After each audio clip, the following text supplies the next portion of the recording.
Hello friend, I want to tell you about the Toyota RAV4 car.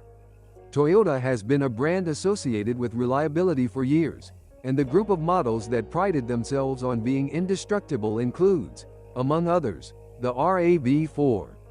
It is a real market certainty, which to this day, regardless of generation, maintains high prices and the depreciation is small. However, the first-generation Toyota RAV4 debuted in 1995, so we are dealing with a car that is even 20 years old. What's broken? In a sense, you can generalize here, because due to age, each of the car's components may be heavily worn. But the RAV4 was created in a good period of the automotive industry, namely at the very end of the reliability era. Many users claim that the second generation was not as firm as the previous one, although it is of course more comfortable and safer. Toyota with the RAV4 model entered new, little-known ground, because although the experience with off-road vehicles was vast, building an off-road vehicle, friendly to passenger car customers and additionally based on a self-supporting body was a challenge.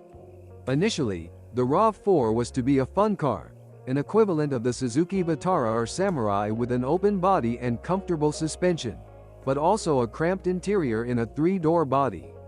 However, quickly, after a year, a decision was made to go for a longer, 5-door, practical version with a closed roof, because the potential of this market was already noticed. In this way, Toyota and Honda became pioneers in the segment.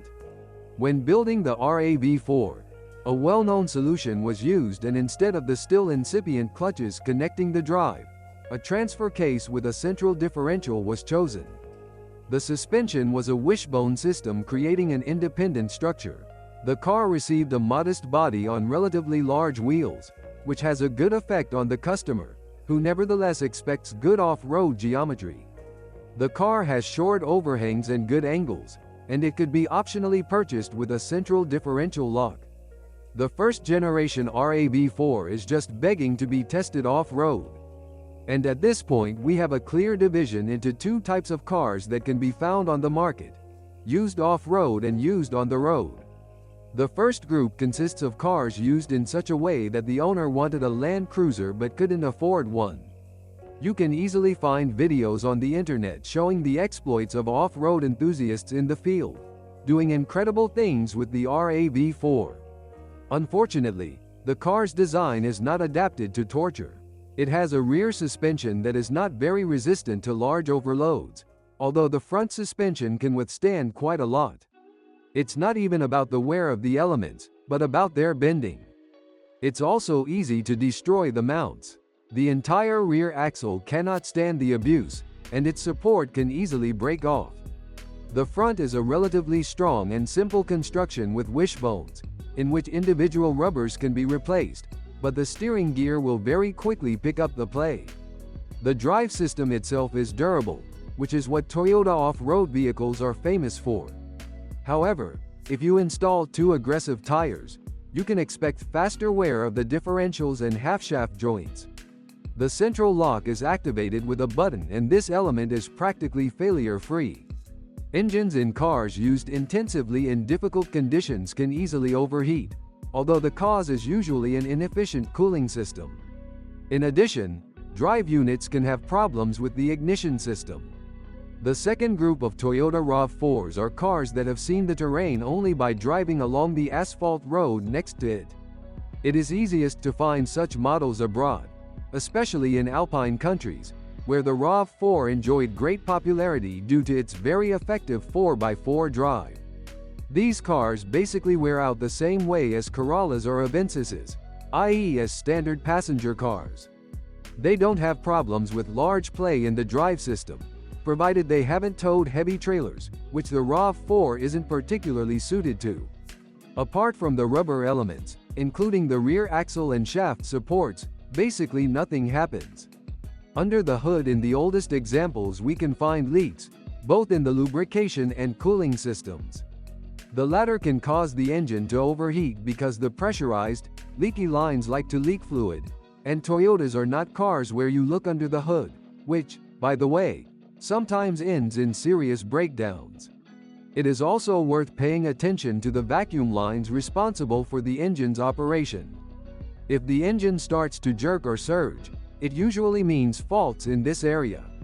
Most often, the lines are pressurized and it may even be necessary to visit an authorized service center to find the right parts. In cars with significant mileage, you have to reckon with play in the steering gear, as well as failures of accessories. On the other hand, the electrics are durable, and equipment elements or lights rarely break down. However, the problem may be the connections to the ground, because the Toyota RAV4 is not free from corrosion. More, because the entire body can corrode and there are no places that you don't have to look at before buying. You absolutely have to check the car from the bottom. Corroding steel rims are nothing unusual in such an old car, but this condition has already occurred in several-year-old RAV4s. The interior doesn't wear out too quickly. It's durable, simple Japanese, similar to that of the Honda CR-V.